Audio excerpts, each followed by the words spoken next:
This is Laura Penn. Come on stage, please. Yes, please. Thank you. Thank you. Thank you very much. Thank you. Thank you for being here. So, Laura, I'm going to read your wonderful bio. Can I do that? Go ahead. Okay. So, Laura has had enough of watching good people deliver bad presentations. So, the good thing is like, we are before Laura, so for other speakers, they're going to have so much pressure after her. It's awesome. And lives to disrupt what she considers to be broken and dysfunctional status quo for public speaking. I love the sentence. Deeply alarmed by how her conservation biologist peers, because she has a PhD, you see. She was a scientist before becoming a public speaking expert. Am I doing this right? So far, so good. Oh my God. They were ineffectively delivering messages. So conservation of the earth and everything, they were not good talking about that. So Laura decided to do something about that. Is that right? That's correct. 7 years ago, she founded a public speaking school to provide state-of-the-art training in public speaking for clients in the not-for-profit, academic, and private sectors. Oh my God, I love this bio. Today, she trains speakers to shine both on and off camera, delivers interactive workshops and around the world, yes, and helps people with good ideas deliver the best speeches and presentations of their lives. Yes, that's the promise. So before you start, I have to mention Laura is holding a public speaking event next Monday and Tuesday in Lausanne, and there are a few spaces left. It's a high-performance public speaking event. That's it. Thank you very much. The floor is yours. Thank you.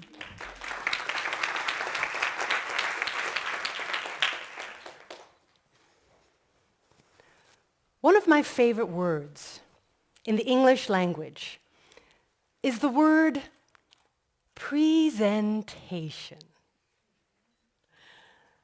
This word just pops with meaning. If you think about the root of the word, it says present, as in being present, being in the here and now, being in the moment. One of the most important aspects of effective public speaking is to be 100% on, to be conscious and tuned in to what you're doing and to your surroundings. This onness makes you sharp as a speaker, alert. And it also makes you totally available to the audience. Another meaning of present in the word presentation is, of course, that it's a gift, something that a speaker gives the audience, a piece of yourself that pours out of you into them. I just love the way that sounds. But sadly, very few speakers have this point of view, in my opinion. Very few of them see their presentations as gifts that they are giving the audience. When this happens, when you don't see your presentation as a gift, you don't take care of it the same way. You don't shape it and polish it and fine-tune it so that it sparkles. You don't maintain it and nourish it and love it like the treasure that it is. We've all seen speakers who are guilty of this type of neglect, who haven't taken care of their presentations. I call these types of presentations bad, which for me stands for broken and dysfunctional, B-A-D. But you know what? I also call them something else. I call them stinky fish. Because you see, like a smelly old fish, a bad presentation leaves something unpleasant in the room that lingers. Most people don't want to hold on to it for very long, and people are pretty quick to throw it out in the trash. I was watching a presentation just like this the other day. The speaker was a middle-aged man on the skinny and pale side, And he was ticking off just about every box of what not to do while speaking in public. For starters, he spent most of his presentation with his arms crossed like this. This is a no-no in public speaking. You're not supposed to cut the audience off. This is a dead-end street. Nothing is coming in and absolutely nothing is going out. As a speaker, you're supposed to have the opposite of this energy, to be open, available, ready. Another thing that this speaker did was he used too many filler sounds and filler words. We've heard a few already today. You all know these. These are the you know, like, sort of. Yes. Our brain inserts these sounds and words when it needs a moment to catch up with what our mouths are doing. But it has the negative effect of making what we say seem unpolished and unrehearsed. And it's annoying. This particular speaker had 61 ums. I counted them. That's what I do.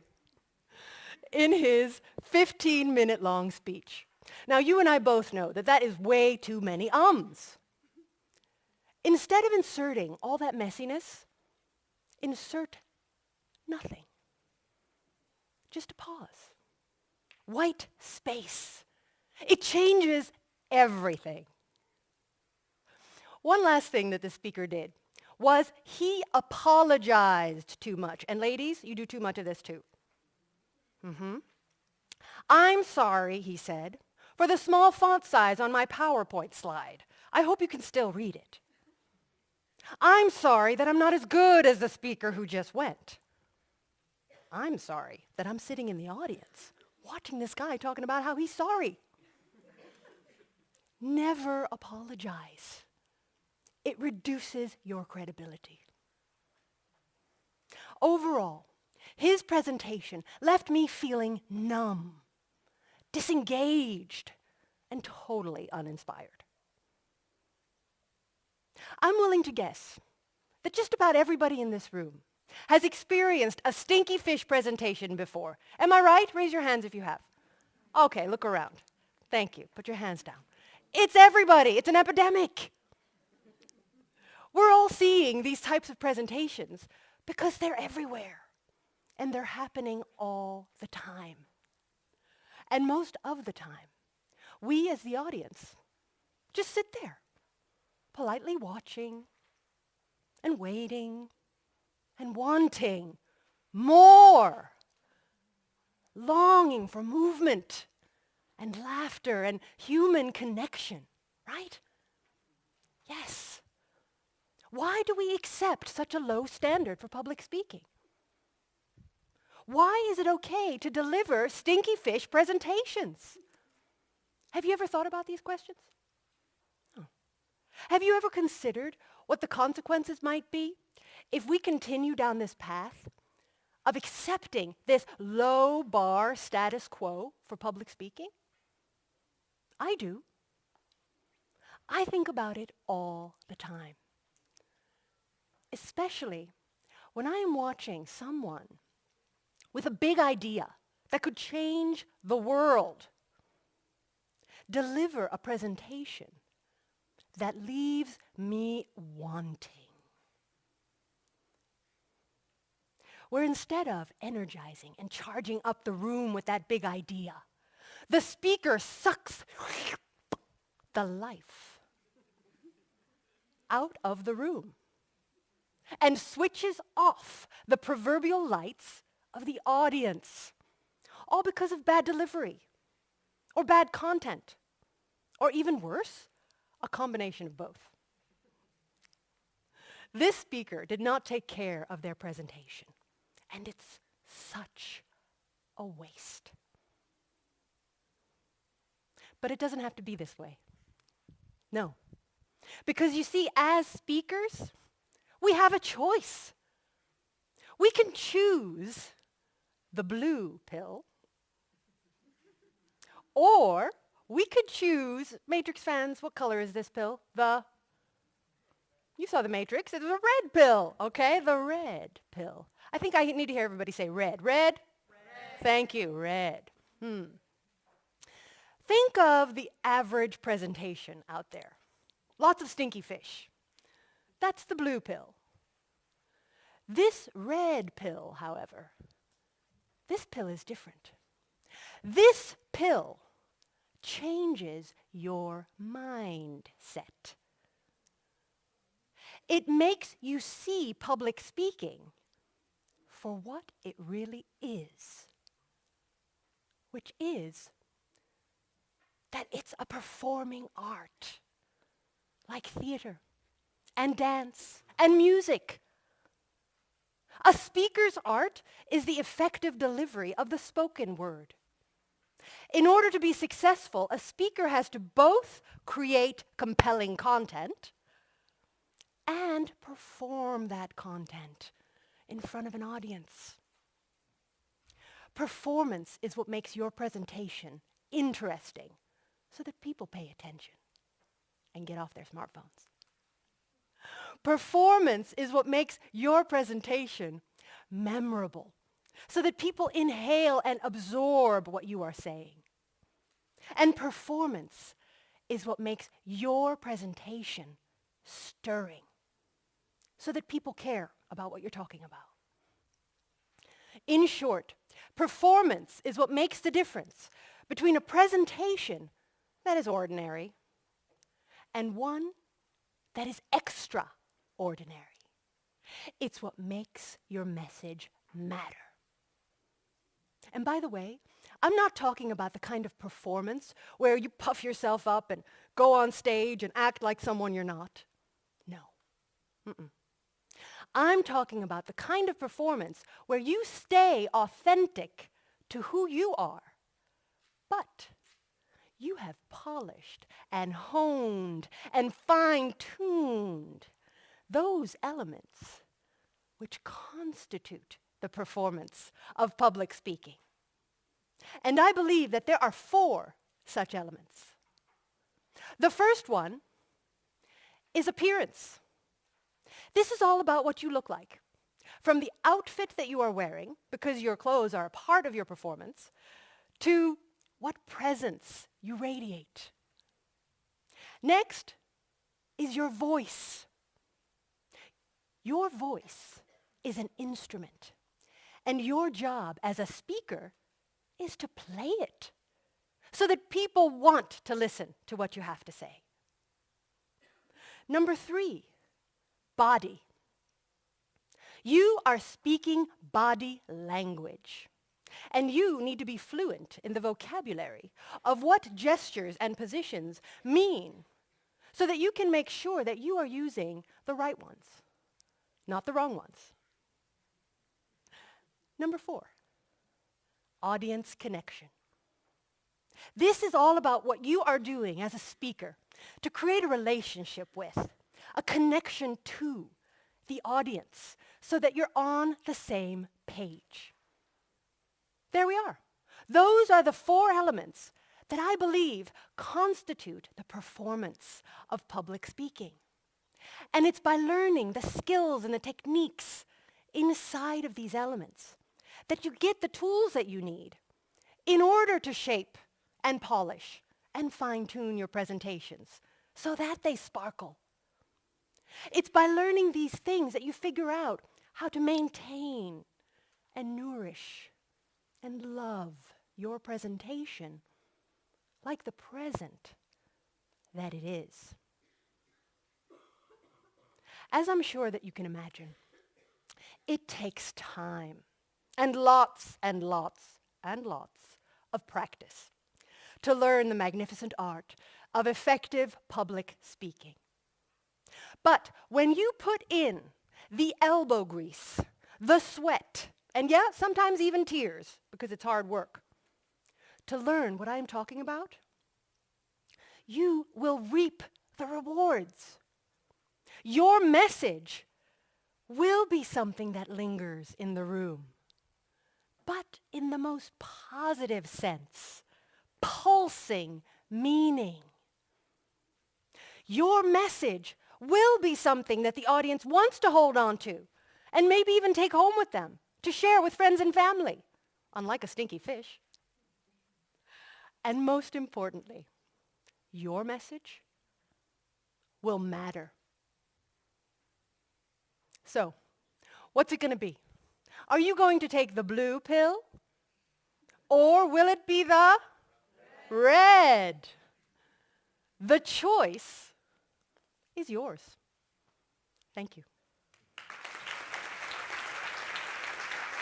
Thank you. Someone stole my microphone. Well, Laura. Just don't apologize. Yeah. No. Hello. Is this working? Yeah? Yeah, cool. So much. So wonderful. Wonderful today. So I have a question for you, because we mentioned the lack of confidence of women. So what's your take on helping women to appear more confident when they speak in public? I love that question. And I go back to my seat. Stage time, stage time, stage time. The more you find yourselves standing in front of an audience of 1 or 1,000 people, the more you practice.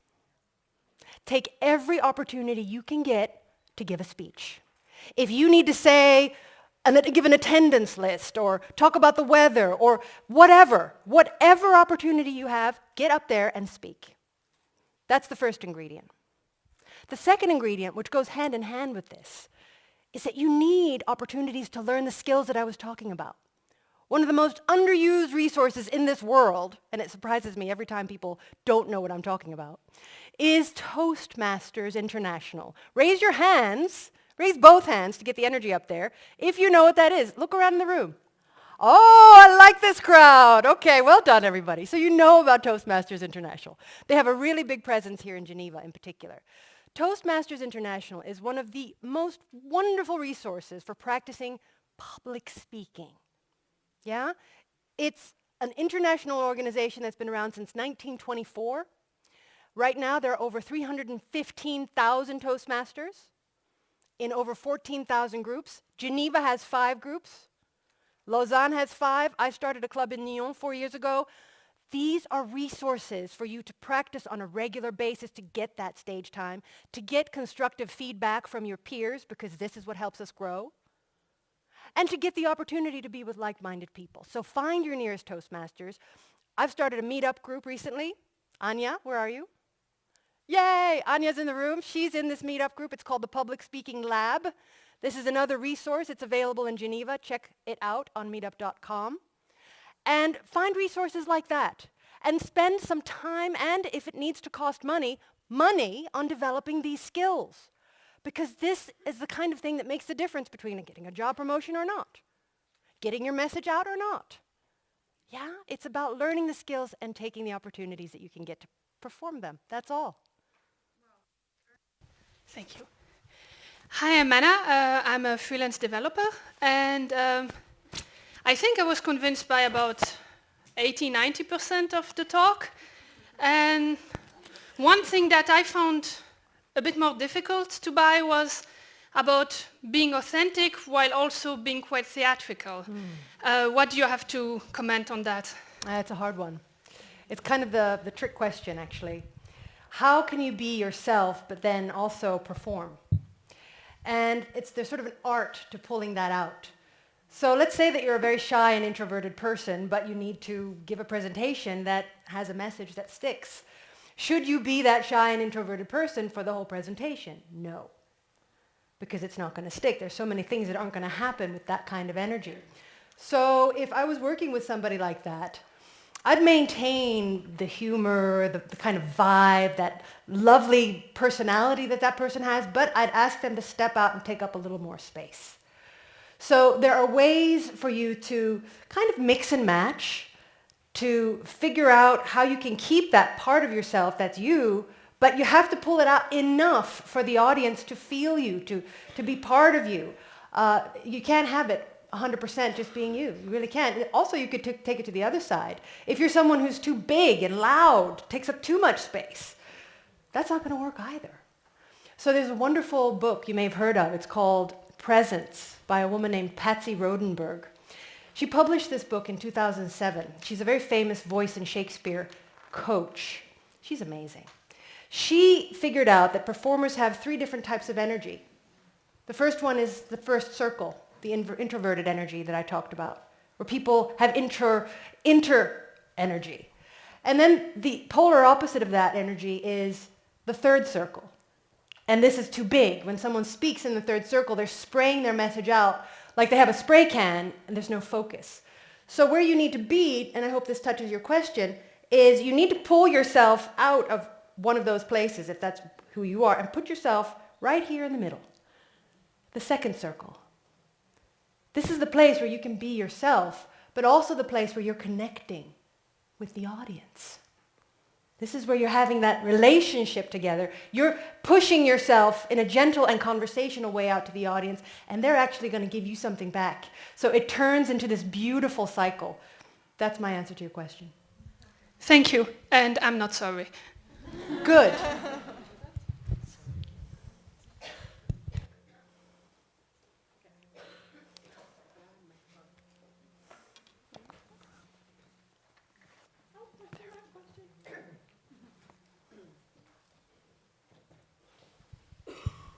So you probably knew that I was going to ask this.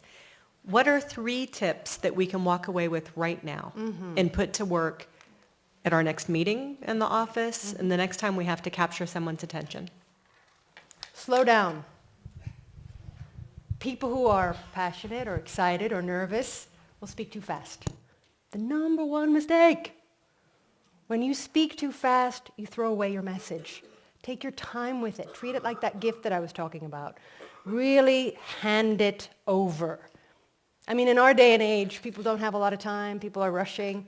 If you have a message, do not rush your message. If that message is good enough, people will stop and listen. Number 2, breathing. Most people don't know how to breathe properly. It's amazing. We almost have to relearn that when we do public speaking training. We're up with this energy of speaking too fast. We also don't take enough air, and that changes our voice. That makes our voice thin, tangy-like. So you need to breathe when you get up from your position where you're sitting and waiting to go on. You need to breathe when you're walking there. You need to breathe before you start speaking, and you need to continue to breathe as you're speaking. Yeah, so that's 1, 2. Number 3, rehearse, rehearse, rehearse. Rehearse. Where do you rehearse? At home. In front of the mirror in the shower? You know what? There's an art to rehearsal. It's a great question, Kelly. There's an art to rehearsal. The speech you just saw has been rehearsed over 150 times. No joke, right? So this is something that I've treated like a project. So you can project manage rehearsal. So you create a timeline. You're like, okay, this is when it needs to be given. This is how much time I need to rehearse. This is how much time I need to write it. So there's step 1, the content. Then you're revising. You do the vocalization, what's working, what's not, change the words if they're not coming out right. Then you do the actual staging. Where am I going to go? Where does my body want to move when I'm talking? Yeah? You should be led to places. You shouldn't walk around randomly. That's leaking energy. That energy needs to go into your performance.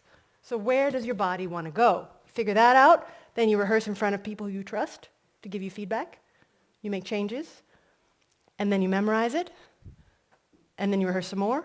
And when that thing feels like it's a part of your body, your DNA, you own it. You can do it at any time of the day. You could be upside down, splashed with water, whatever. That thing is yours. That's when you know you're ready. 2 more questions. Over here? Okay, so 1, 3, they're short. I'm the bad guy here. Okay, can you hear me? Yeah. I would like to have your comment on cultural differences. Obviously, the audience doesn't expect the same if you're in Moscow, New York, or Shanghai. So what is your worst experience where you felt a total mismatch between you and the audience because of cultural difference? Great question. Give me a second. Cultural mismatch. Teenagers. Ah, they could come from any culture, but man, that is hard. You know, I'm all teachy, and I move around a lot, and I have an American accent when I speak. There are all these things going on. For me, yes, I've worked with kids and kids in general, but not so many teenagers. So I had an experience working at an international school, and I was trying to wow them with stuff, and they were like, yeah, whatever. You know, I don't know. Oh, it was so hard. And I tried to vibe with them because I tried to really feel the audience. I couldn't feel them. They were on their smartphones. I was like, whoa. That was the worst experience I've had. Since then, now my daughter's 13, so I can practice on her.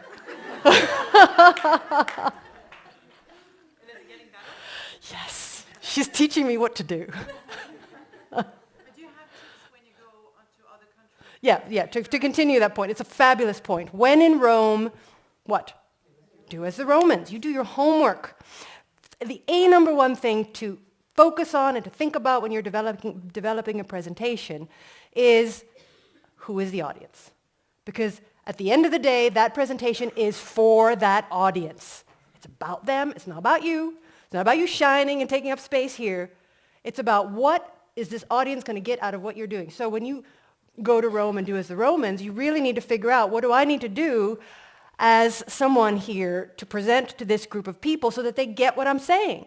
And if that means adapting and using less movements, if I went to Asia, I would not be all over the stage like this. I'd be much more small.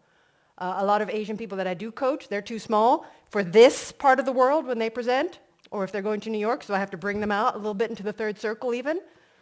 So it really needs to depend on where you are, and you should do like the Romans.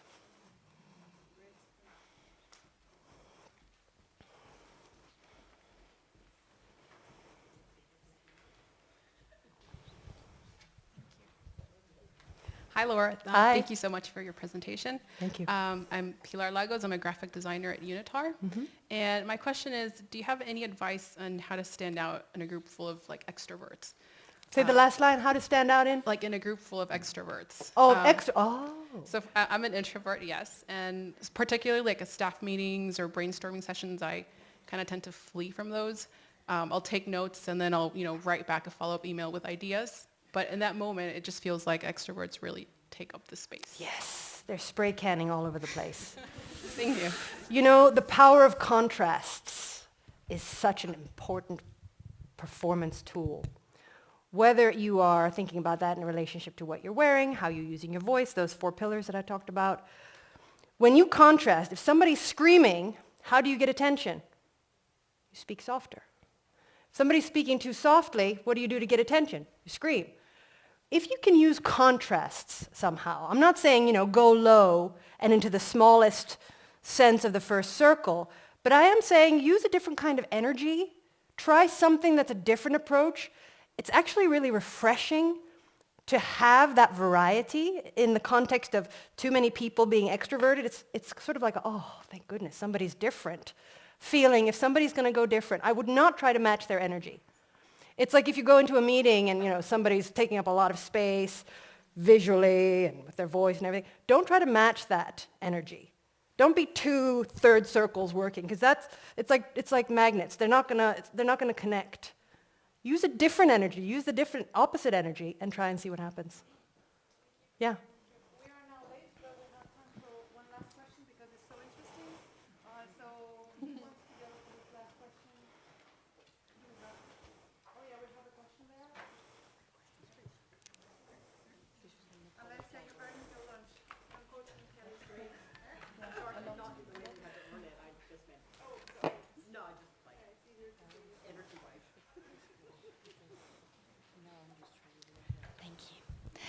Hello, I'm Renata Vujica. I'm head of communications for the Swiss National Social Workers Association.